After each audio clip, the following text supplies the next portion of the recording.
ஒரு அழகான காட்டுல ஒரு நரி ஒன்று வசிச்சுட்டு வந்தது. ஒரு நாள் தண்ணி குடிச்சிட்டு இருக்கும்போது ஒரு பெரிய கொக்கு தண்ணியிலேருந்து மீன் பிடிச்சி சாப்பிட்றத பார்த்துச்சு.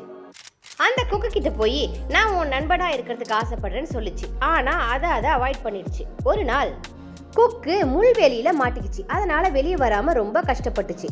இதை பார்த்த அந்த நரி அது மேல மாட்டியிருந்த எல்லா முள்ளையும் லாவகமா எடுத்து விட்டுச்சு. அதனால சந்தோஷமான அந்த கொக்கு நரி கிட்ட ஃப்ரெண்ட்ஸா இருக்கிறதுக்கு ஒத்துக்குச்சு.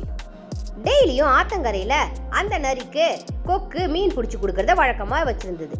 ஒரு நாள் அந்த காட்டுல பயங்கரமா இடி மின்னலோட மழை பெய்ய ஆரம்பிச்சுது. அந்த பயங்கரமான மழை நரியோட வலைக்குள்ளையும் பூந்ததால பயங்கரமா அது கத்த ஆரம்பிச்சுது.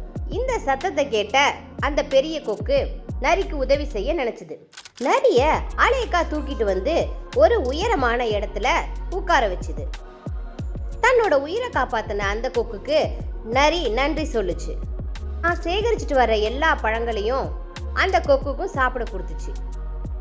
அன்னையிலிருந்து 2 பேரும் நல்ல நண்பர்களா அந்த காட்டுல வாழ்ந்து வந்தாங்க. நாம மற்றவங்களுக்கு உதவி பண்ணா அது நமக்கு கண்டிப்பா பாதுகாப்பானதா இருக்கும்.